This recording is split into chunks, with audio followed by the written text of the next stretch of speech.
and then at Montview in Colorado. So we've added all of those to our map of mobility improvements for intersections. And we've also updated 6th and 8th to include a study of mid-block signals. That was in response to several comments talking about those mid-block crossings and signals. There's also the 16th Avenue was a high priority improvement through the process. But as you all know, East High School provides a barrier east-west on 16th. And so we've added a recommendation to study a connection through East High School on 16th Avenue. There was a lot of comments about there's not enough north-south improvements in the first draft. And so we added the Corona Downing couplet to our transformative street map with a transit and pedestrian emphasis. So this is actually a pretty significant change because we are adding it as a transit priority street. And this street is actually not included in the Denver Moves Transit Plan, which is the citywide transit plan. So this would be an addition to the Denver Moves Transit Plan if this recommendation is adopted. We also added as an amenity at our mobility hubs. So mobility hubs are some of the key BRT stations, not every BRT station, but some of the more highly used ones, such as Colorado and Colfax and some of the other ones, to look at public restrooms as a rider amenity.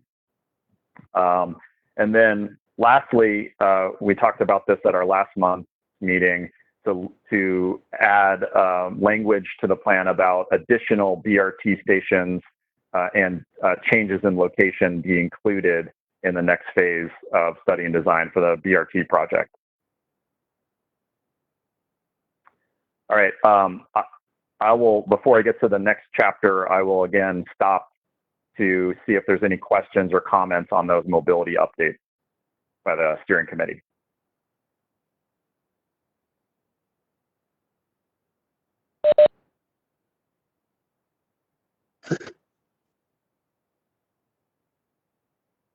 Go ahead. Was that Myles? Go ahead. Go ahead.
Yeah, and can I just add, yeah, thanks, Councilman Hinds. I was going to say it's relevant to your comment. Steering committee member Bob Hampy, who's not on tonight, I remember at least he did, and it could have been other steering committee members too, asked about like the bold plan for 16th Avenue, in this East Central area plan process. And so just to tag team on with what the councilman was just saying, does the information that has been gathered since these temporary closures have happened, add any weight to the thinking on the part of staff, Curt, with you in this process, but also with Dottie around a more bold approach to 16th Avenue? Yeah, I think, obviously 16th Avenue has been a big priority throughout this process. And I think it's a credit to this process that that closure was implemented, because the closure was basically using the draft recommendation in the East Central plan on how to proceed with that limited access concept. So if you ask Dottie, they're considering the closure that's out there right now as a pilot, a sort of a pop-up pilot of the actual East Central recommendation. So the East Central recommendation recommends limiting through access to vehicles on 16th Avenue, which is exactly what that pilot is showing. And I know they are collecting some data on that. This is Caroline. I have some reservations about permanent closure on 11th. Among other things, access to the Botanic Gardens is a problem, and I hope it would be studied further before any permanent closure was enacted.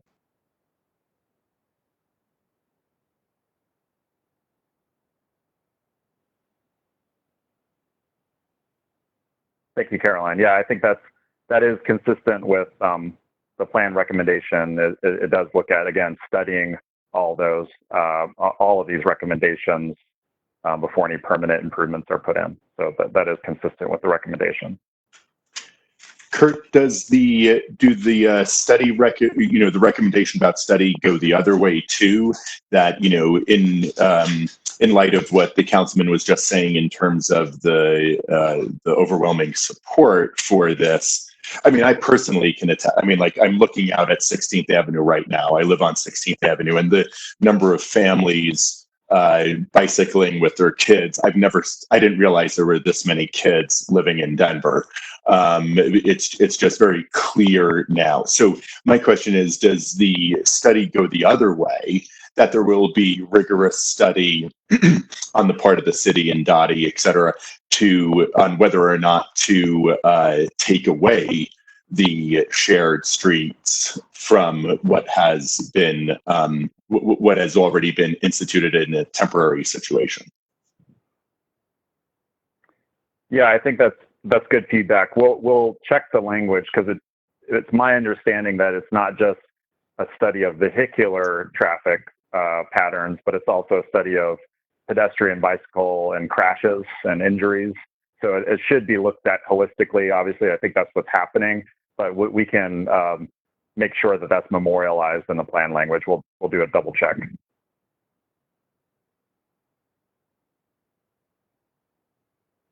There are a couple of other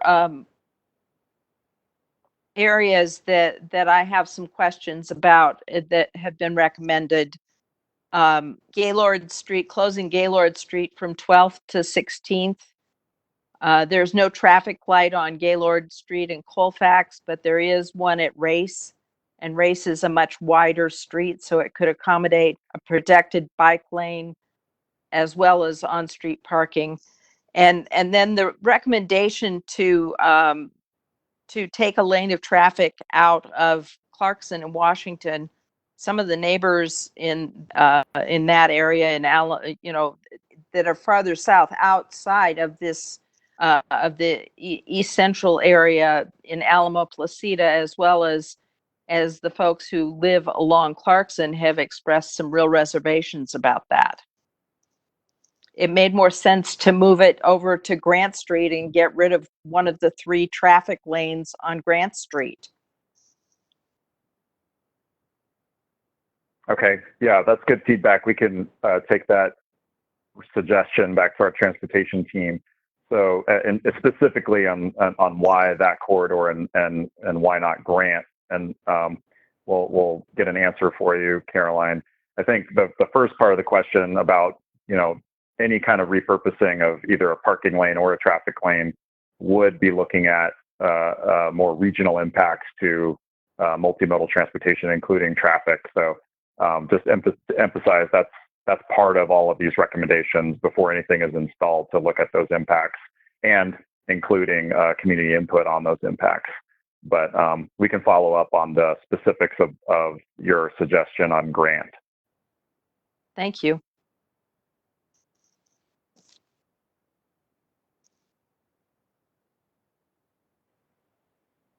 Any other comments before I move on to the next topic?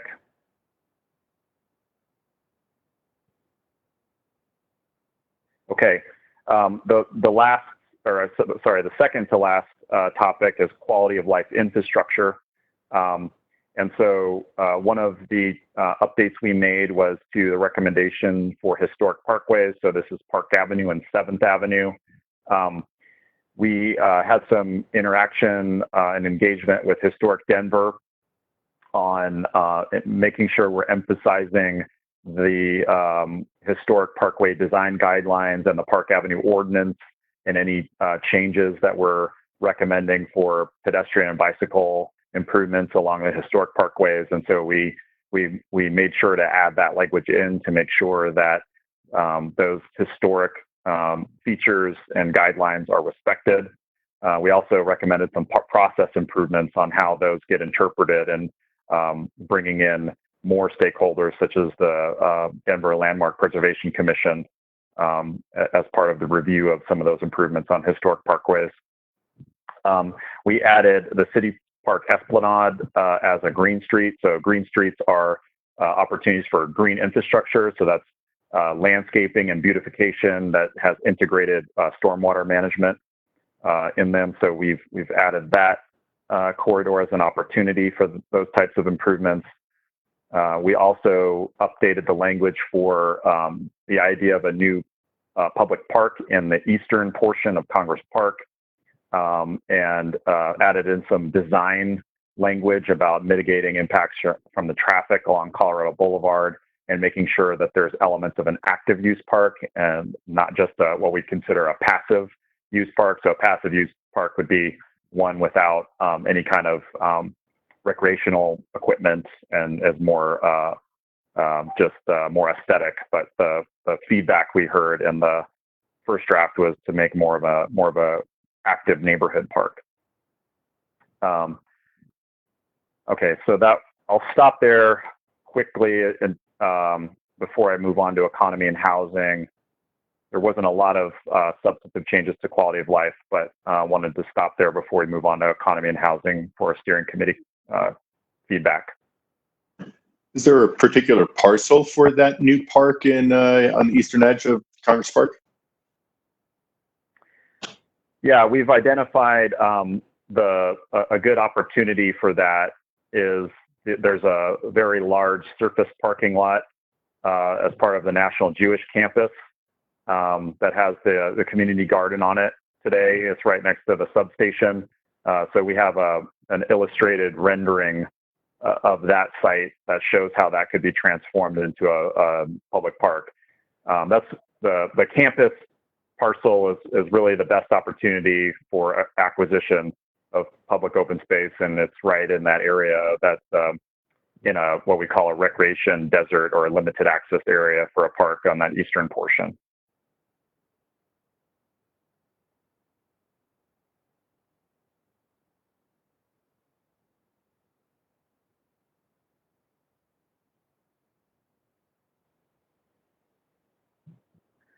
Okay, I am going to turn it over to Scott to do the economy and housing recommendations. Scott, I think I passed you the controls if you're ready. Yes, I think you did. All right. Hello, everybody. So for economy and housing, we'll just run through these. So on the help for small businesses, we added that the fee waivers and deferrals intended to help small businesses should be available for both new and existing small businesses. I think before it just applied to new businesses, so we wanted to make sure everybody had access to that. And then for the technical assistance, just added language that it should be applied or available in multiple languages, not just English. So just wanted to make sure that was in there so that everybody would have access to that service. And that was basically it for the major changes for the business and jobs sections, and then moving on to the housing. For the recommendations for helping stabilize residents at risk of involuntary displacement, we added home rehabilitation assistance as one of the recommendations so that they could have help with the upkeep of their homes to help them stay there. And then also added more language about access to other programs to help residents stay in their homes. So under that same topic, outside programs within the city and outside the city to help folks stay in their homes. And then also relating to affordable housing and preventing involuntary displacement, working with nonprofit partners to explore a no net loss policy. So I would say if affordable housing is removed from the area, an equal amount would have to be provided in the area to make sure that we have the same net amount of affordable housing. So looking at that, we've had a lot of discussion with hosts and others about this, and we think it's important to explore that policy to make sure that we're not losing affordable housing in these neighborhoods. And then similarly, along to one of the previous ones, along affordable housing users, connecting landlords with tenant assistance and rehabilitation programs, so helping landlords help their tenants and maintain their properties better, again, to then help the tenants be able to stay in the area. Added affordable housing, affordable to very low income households, multi-generational living, aging in place residents with disabilities, and residents needing supportive services. So we talked about the types of affordable housing that need to be provided. We just added additional folks that need to be considered and accounted for in the affordable housing policy. So among all the different folks that need to be considered, we just added those I just mentioned to the list. And then for helping homeownership, again, just adding more tools for financial and technical assistance to encourage homeownership, give more people an opportunity to buy or own a home in the area.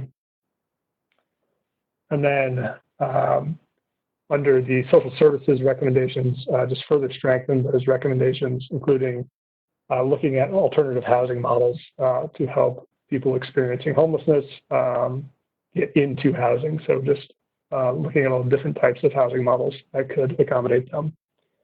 So those were the high-level changes for economy and housing. So I'll pause there and take any questions or comments on those.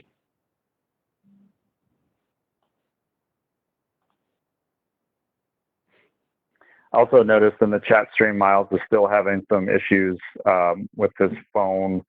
I saw Cheney gave him the number and the access code, so maybe we can give Myles a couple of minutes to join via phone.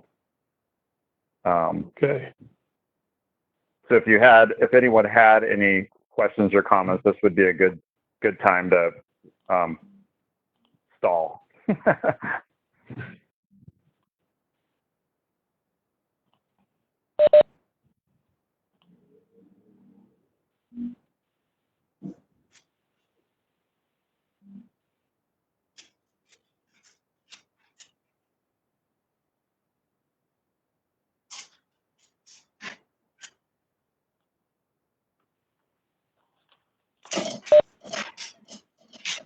And with the, Scott, with the, when you say something like added recommendation to connect landlords with tenant assistance, what does, like, how is, I guess, why is a landlord in need of connecting with tenant assistance? What's the intention there? The intention is to help make the landlords aware of programs that could help tenants, I believe, so that instead of just moving to eviction or something like that when there are issues or rent's not being paid, that the tenant or the landlords are aware of these programs that could help the tenants and can put the tenants in touch with the existing programs. So to help with reducing evictions and increasing homelessness, and it's costly for a landlord to evict somebody. So if you're able to provide them with that that kind of connection, that I say that makes sense. Thank you. Yeah, exactly. Yes, thanks, Frank.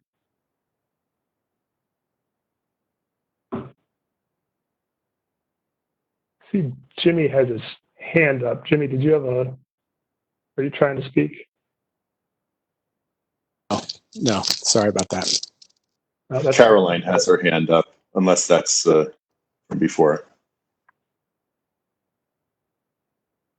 From before. It's from before, okay.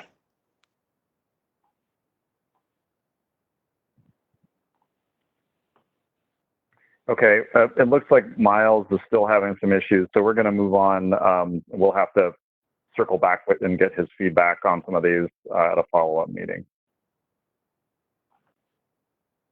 All right, so I think with that, we are ready to move on to the transitions. So Cheney's going to show us the model. All right, I just passed presenting privileges to Cheney. So Cheney, you should be able to share your screen, I think.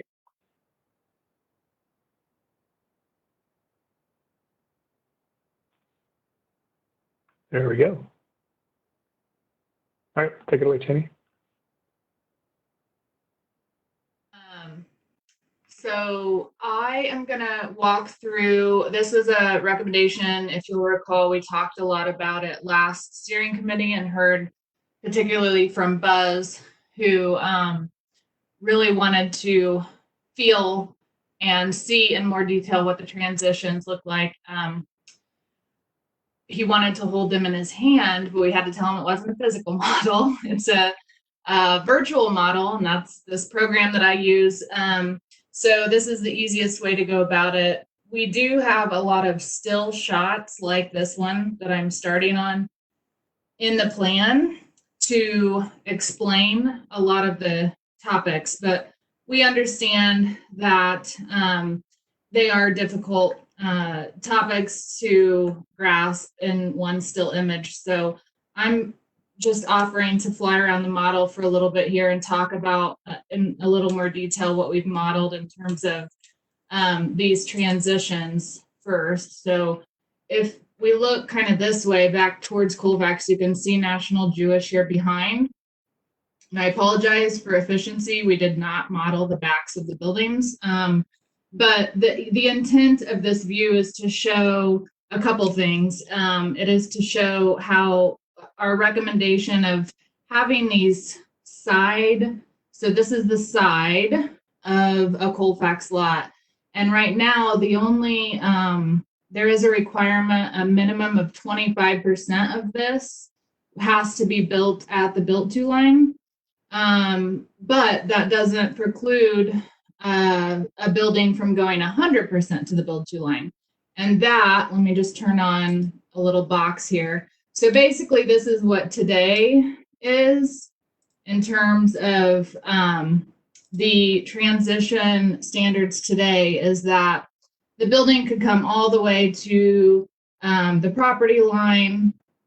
And then there are, when you're adjacent to a protected district, which this is a, I believe it's zone 2 unit, but there's a single family house there now. that you can, this is kind of the massing that those transition standards spit out today.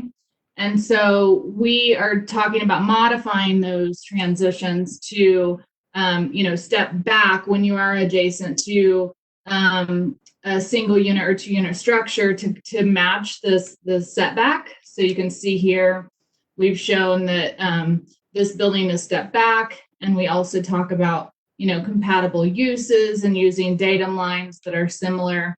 And also then we also looked at the ability. Now, all of this has to be calibrated. I will say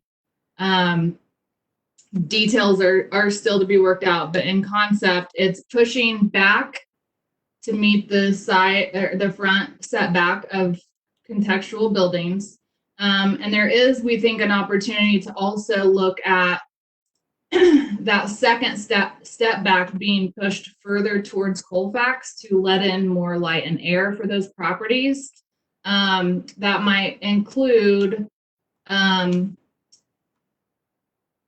modifying the transition on Colfax. Right now, you can go up to 5 stories, and then you have to go back 20 feet. And that's pretty substantial, and it affects a lot of floor plates. So we think that Colfax dimension could be shortened, for example, what you're seeing now, to about 10 feet. And then that allows the back end of the building that's closer to the single family and 2-family units to be pushed further towards Colfax, and that will allow more light and air into those properties. So that's the gist of the kind of transition, like sensitive transition requirements, and modifying those standards as they exist now from this to something more like this. Hey, Cheney. Sorry? This is Jess Clark. I was just curious. I just wanted clarification. Were you saying that you were changing the entire setback by 10 feet, or is that the step back setback that you're talking about? So both. We think that there needs to be more careful consideration in the setback on the side streets to match their neighbors better. Yep. And then on the Colfax side, though. Sorry. On the Colfax side, so that's the side street. I gathered that was moving back to the front. Yeah, on the Colfax side, were you proposing to move the step back? Yes. 10 feet? That's what you were talking about. The step back. Right now, it's after 5 stories now so it only really applies to MS8, the Colfax transition. But where that is applicable on MSA or 8-story zone properties, the thinking is that could be pushed closer to Colfax to give some more breathing room on the back end. Mm-hmm. So it's just the step back. But we have also talked about modifications to allow for greater streetscape activation. So maybe modifying setbacks as well, or just being more lenient about the build to when you are activating the street with cafe seating and things like that. It doesn't just have to be a building form, but perhaps it could be a little more lenient there. That was another Buzz comment from looking at his own property. I think Myles asked what street this is. I think this is Harrison, right? Yes. Okay. Cheney, did we implement the extra? We wanted 20 feet from the curb to the on the first floor to provide for a greater sidewalk. Does this incorporate? You're saying like amenity zone, Buzz? Pardon? You're saying like the amenity zone? Yeah, I don't know what you mean by that. I'm just talking about from the curb to the front of the building. To the front of the building, regardless of where the property line is, it should be 20 feet so that there's enough room for people to walk and for us to have a nice amenity zone. Yeah. Yeah, Now, I don't. that Go should ahead. not be precluded, Buzz, but that is a major problem, a major barrier that we've heard from other property owners and developers is that in the narrow lots, if you require a setback of 20 feet or require that 20 feet between curb and building face, it can make those narrower lots a lot less developable. So we just want to be careful there. We don't want to preclude you from having that 20 feet, but in some cases it may need to be closer to the street. Yeah, well, I wasn't talking about anything less than the 8 ones. The smaller lots, that wouldn't make any sense to do that. But I'm thinking more towards downtown, closer to downtown,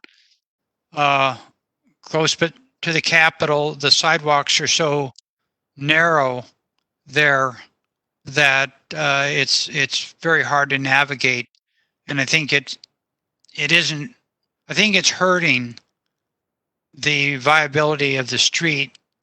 And I don't know, if somebody's sitting on the sidewalk or sleeping on the sidewalk, it's tough to negotiate with when you've just got 6 or 7 feet. And also the 20 feet allows you to have more outdoor seating. But I guess I agree with you that there's got to be, I think there should be the flexibility. I don't know what the code is. If it's that you have to build at the property line, but I'm asking you if we can have the flexibility of building back 20 feet from the curb, and so that the upper floors would cantilever over the retail. Over. Yeah, so that what you're saying should be consistent with current public works requirements. I believe that they want 20 feet between curb and building face. Now, closer to the Capitol, we do have a lot of older historic buildings that we hope do not move. But when new development comes in, yes, that would be able to be applied. I think that there's also some sort of rule for Colfax being a reuse heavy corridor that they sometimes can reduce that to 16 feet, which is still best practices for a main street sidewalk. So I just one other view that we had. So this is a view in the plan, and this is Colfax in Colorado. So we're looking north, and this here is the Royal Palace site that Curt spoke to earlier.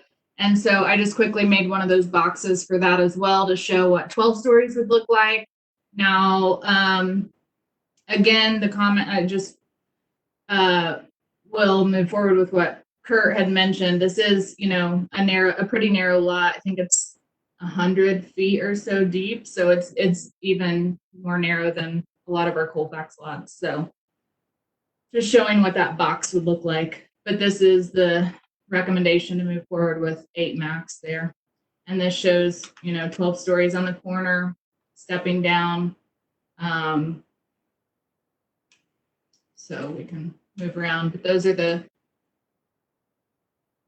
big things, I think. Buzz, you were the one that wanted to fly around the model. So if you have anything else, just let me know. I'll just comment. This is Jess again. I'll just comment, Cheney. This is really helpful to see this stuff. So thank you to the team for presenting that.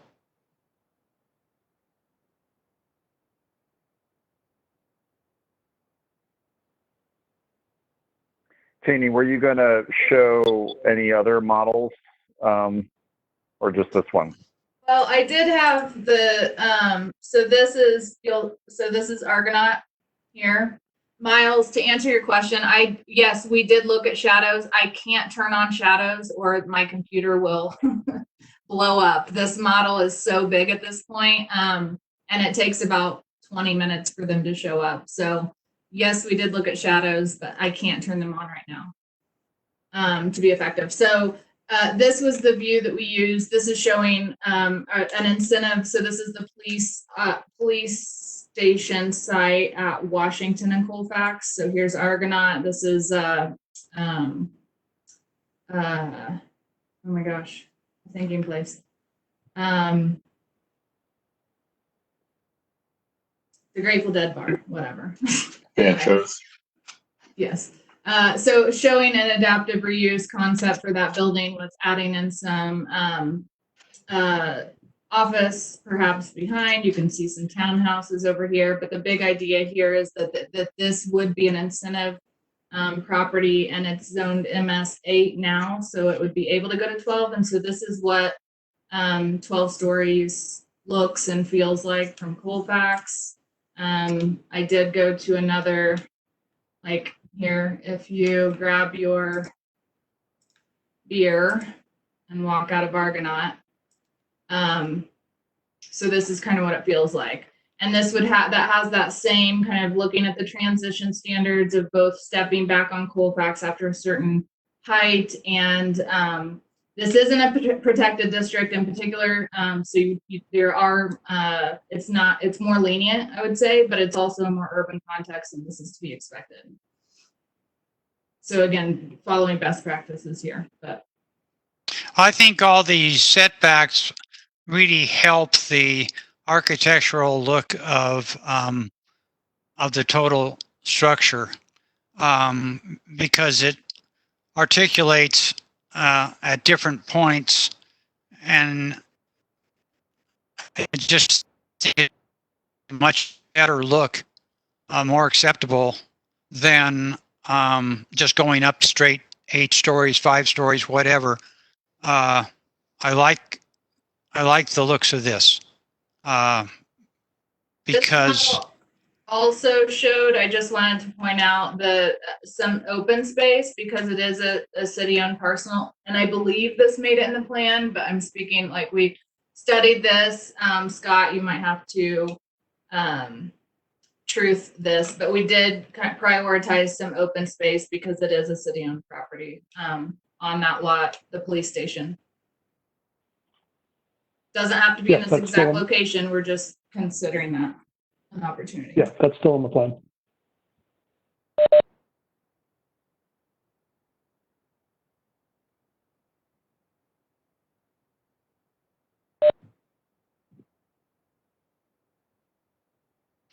like Jesse, Cheney, I just want to tell you how helpful this is. And I think it makes people feel a lot more comfortable when they see this, as opposed to just hearing that there's going to be 8 and 12-story buildings. I think this really, really helps. Thank you for doing it. You're welcome. No problem.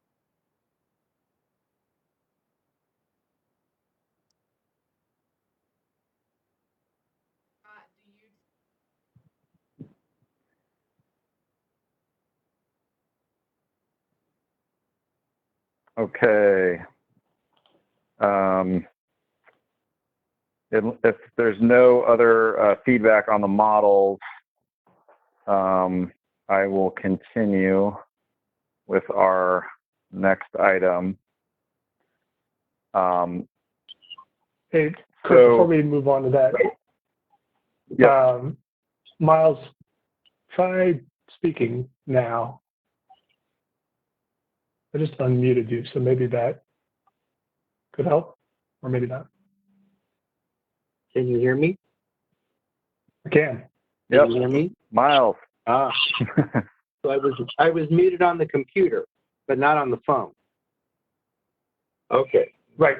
Yes. Yeah. You have to unmute yourself on the computer. Are they connected? Anyways, whatever. Yeah, we can talk about it later. So, okay. Yeah, we can hear you. So just don't do anything. Just talk.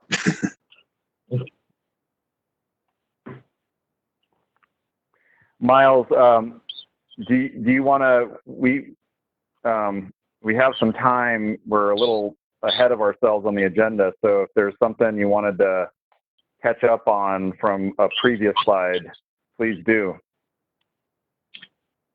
From the first slide, you talked about you were going to change some of the wording about the missing middle. You were going to clarify it.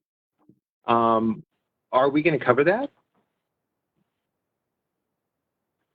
So you want to see the actual language? I mean, the actual clarified language is on the project website. You can look at it right now. It's in the second draft. So if you have some wordsmithing, the best place to do it is either do it in the document online. That's the best way for us to track those changes. Or if you can't do that, you can email us any suggested wording that is unclear or should be changed with that.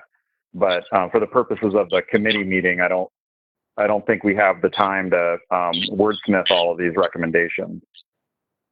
Okay, because I quickly looked at the plan and it looked like the section describing missing middle stayed the same. So I was just wondering if we were going to cover those changes. So I guess I'll have to comment later. Yeah, I'd look at it again, and we could follow up with you afterwards. But we changed it quite a bit. It's much different from draft 1 to draft 2 in terms of clarifying what the recommendation is, clarifying what missing middle is defined as, and adding in again some of those unique characteristics that weren't in the first draft. Okay.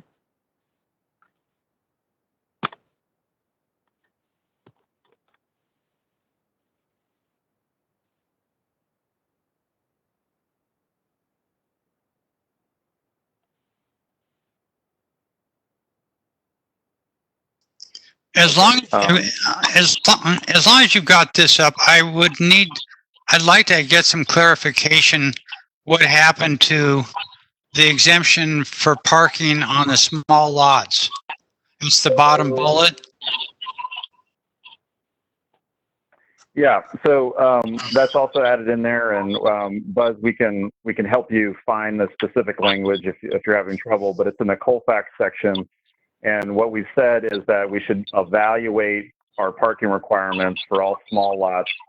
And if it's shown that there's an unreasonable redevelopment barrier due to those parking requirements, that we should eliminate or reduce them, and then coordinate if there is a reduction or elimination of parking requirements on small lots, then we should coordinate those reductions with our street parking management program to help mitigate any spillover impacts on neighborhoods.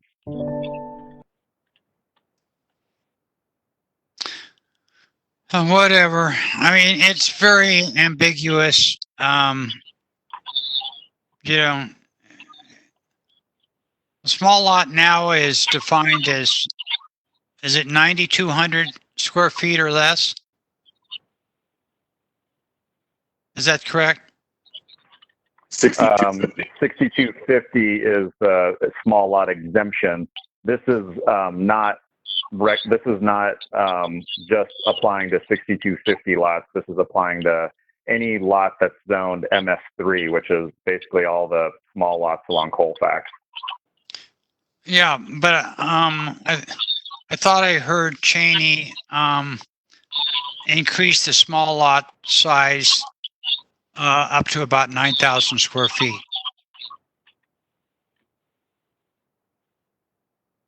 Is that not correct?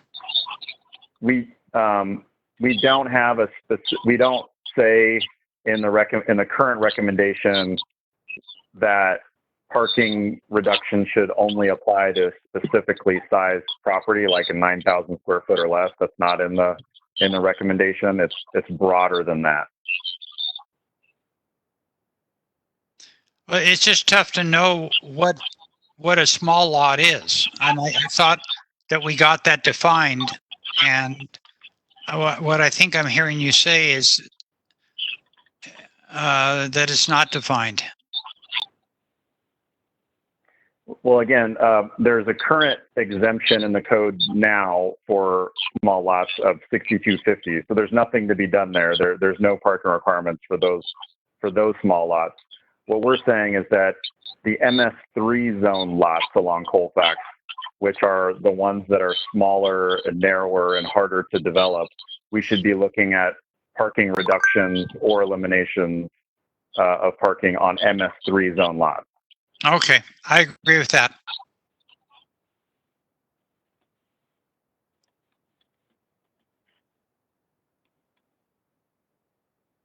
Okay, I'm going to move forward to the next steps.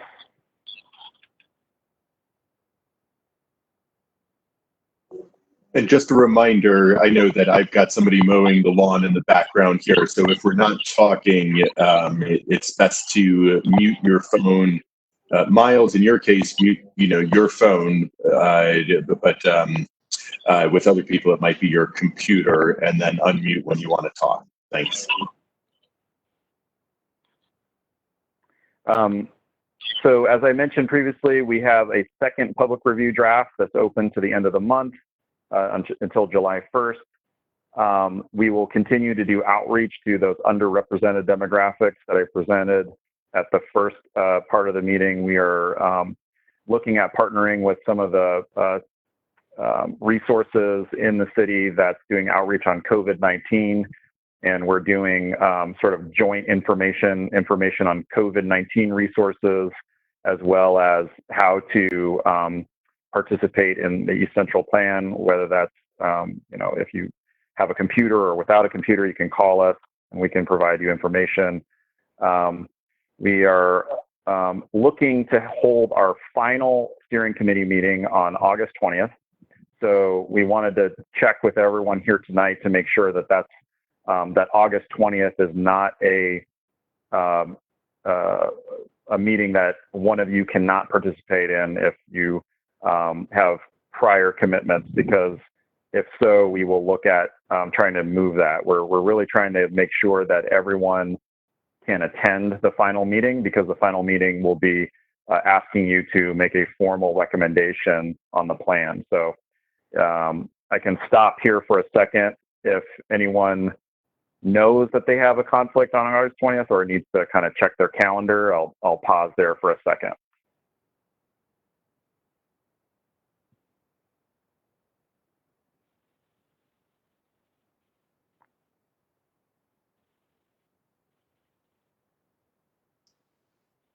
So that's third Thursday. Is that correct? Yep. Yes, I think so. Yep. I'm fine.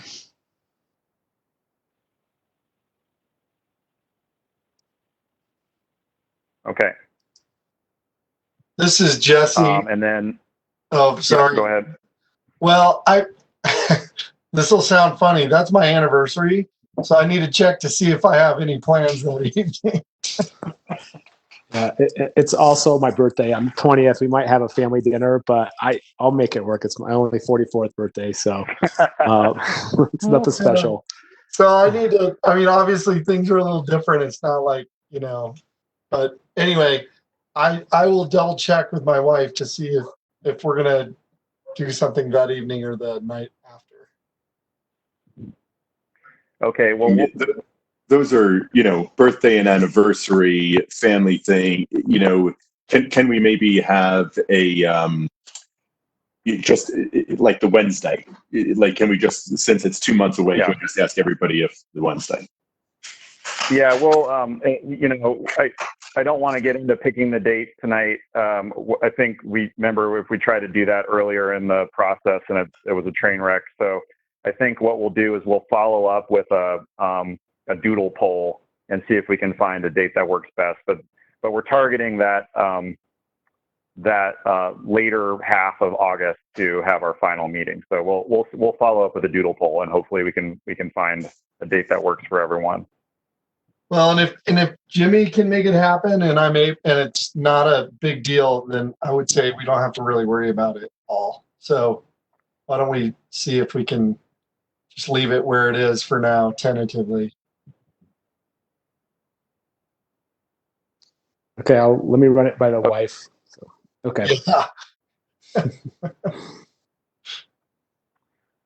And then, so I think we mentioned this at our previous couple of meetings, to make sure that you are thoroughly, comfortable with the draft. And if you have any suggested changes or questions, to make sure that you are communicating with either Scott or myself prior to that August meeting date, because we don't want to use that meeting date to have a bunch of new information and changes and prolong the process unnecessarily. So if each of you can commit to making sure that you, again, are comfortable with the draft, or at least communicating with us on any changes, then that will help us conclude this process in a smoother fashion. So that is our meeting tonight. We do have a few questions in the Q&A box. And I'll actually, so looks like John H. has asked, how will this be used if there are not public meetings? John, you can, I'm not 100% sure that I'm going to answer your question, but so moving forward, the public meetings that are left in the process, again, we've been at this for about 3 years, are planning board and city council. Both of those will be public hearings. City council will have virtual participation as well as in-person participation, and planning board will have virtual participation. And there'll be opportunity to provide public feedback. You also asked who are the underrepresented groups. I covered that earlier in the presentation. This presentation will be posted on the project website. You can look at that, but essentially underrepresented groups, how we define those is the mismatch between plan participants and the East Central census demographics. And the biggest gap in demographic participation has been younger, lower income renters in Cap Hill and North Cap Hill. So you can take a look at that, and you can follow up with any other questions. We'll be happy to answer those. Any final comments or questions from the steering committee? Yeah, I wanted to ask about city council. I'm a little fuzzy on exactly how this, I can understand how this goes to planning board, but when it goes to city council, will they be voting on the entire draft as it is presented, or will they be voting on it piece by piece? No, it'll be one ordinance that will be adopting the plan in its entirety. What if they don't like a certain part of it? Well, hopefully we'll know if there is not a consensus on the plan ahead of time. This will go through, we'll brief all the council members. We will go to LUDI, which is the subcommittee of city council, so the Land Use and Transportation Infrastructure Committee, and that committee of city council can provide feedback on it. So hopefully we'll know going into the city council hearing if there's any concerns with the document, and we can proactively address those. It is possible for the city council to make changes to the document on the floor of city council. It's rare, but it is possible. Okay. Curt, as a follow-up to what Buzz was just asking, let's just say in planning board or LUDI, something like that, there's some flag that's brought to your attention that might jeopardize the passage of it. Would then there be another reconvening of the steering committee to go over that, whatever that issue might be? Let me ask you, how would that be resolved? Yeah, that's a good question. We typically would not take it back to the steering committee. What we would do is we would, if there was a difference between what the steering committee had recommended and what we're hearing from, let's say, planning board, what we would do at city council is we would say, here's the recommended draft from the steering committee, and here's how the planning board changed that recommendation and how it's different. So we would still bring forward both, we would record both recommendations for city council to consider if that happened.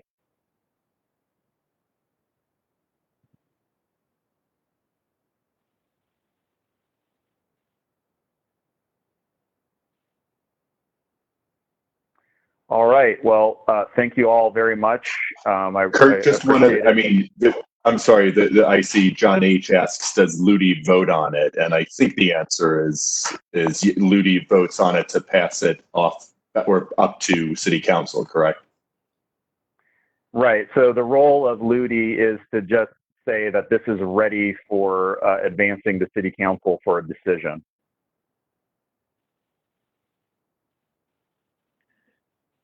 Curt, the comments we made on the plan, will we get responses from them?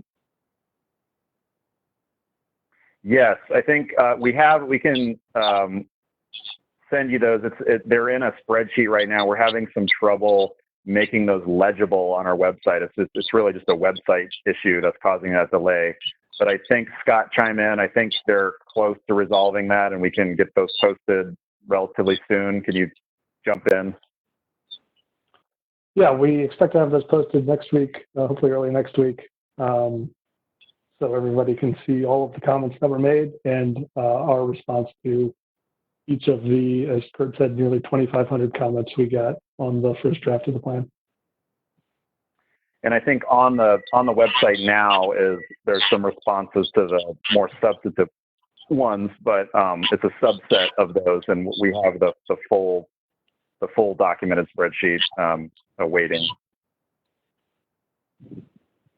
Okay, so you won't be sending it back to the people that made the comments, that'll just be posted on the website. Yes. Correct. Yes. Okay.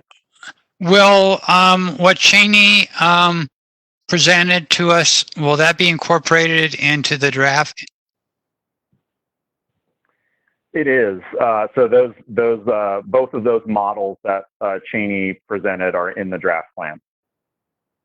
Well, I would say she showed us 4 or 5 different I'm going to call them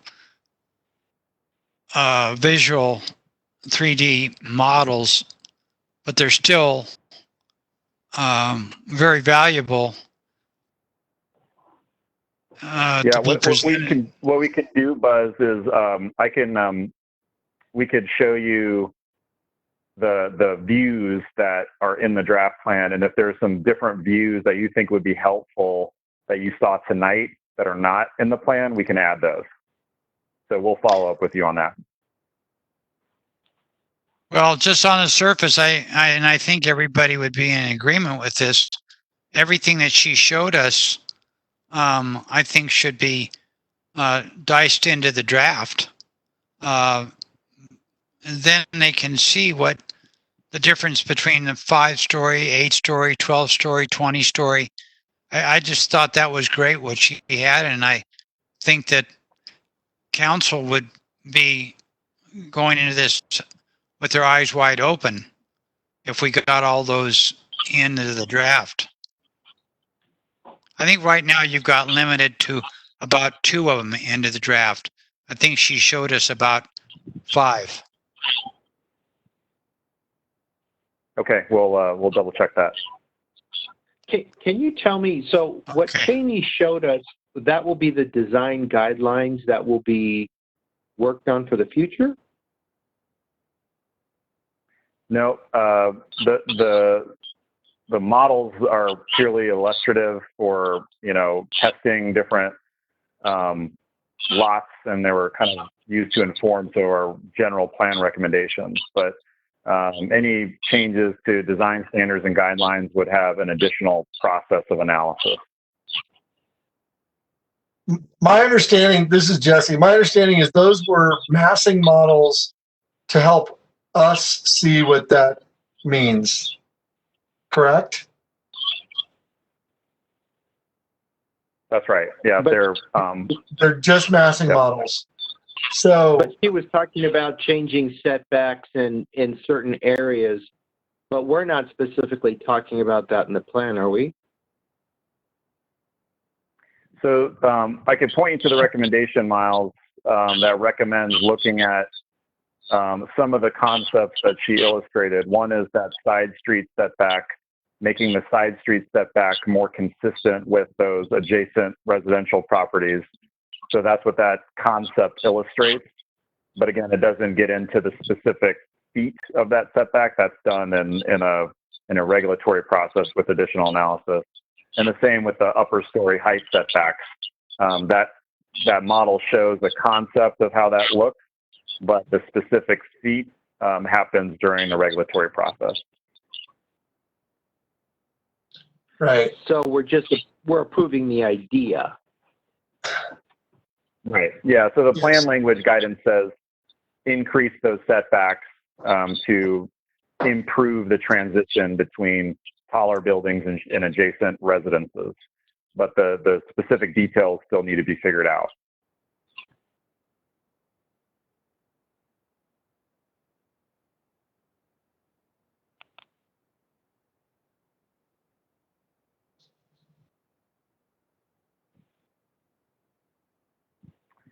Okay, Frank, is there anything you want to say in conclusion, or Councilman Hinds, if he's still on the call?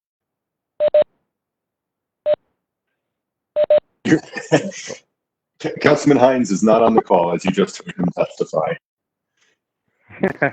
Oh, all right. No, just again, appreciative of, our first meeting was July of 2017.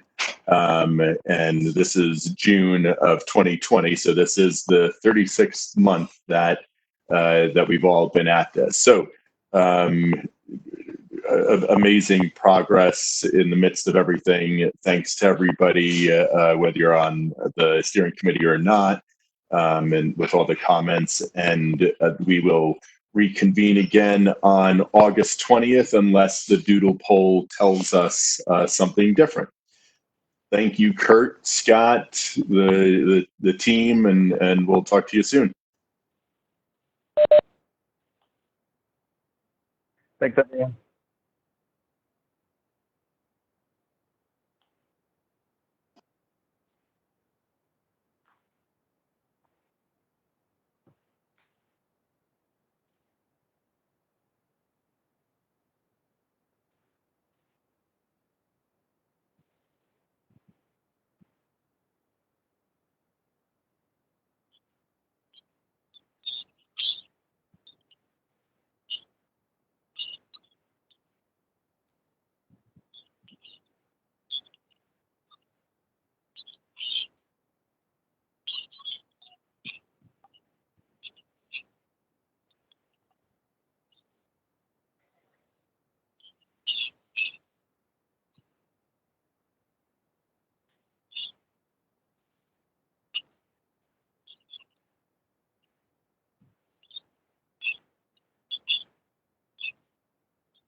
I would just like a quick follow-up, Councilman, that I was told some wording had been changed on the missing middle, and I was just told basically to read the plan to figure out what the changes were. We didn't discuss them. So I can't say there aren't points of contention because we didn't discuss it. So I'll have to review it and deal with CPD with those issues.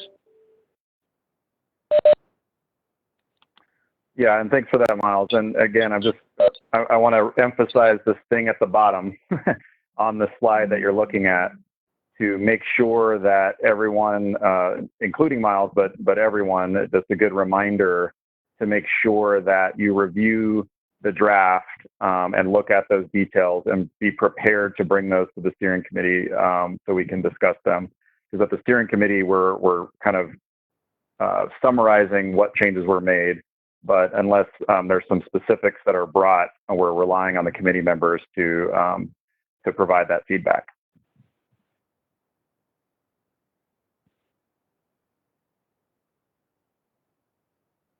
All right. Thank you, everyone. Good night. Bye. Good night. Thanks, everyone.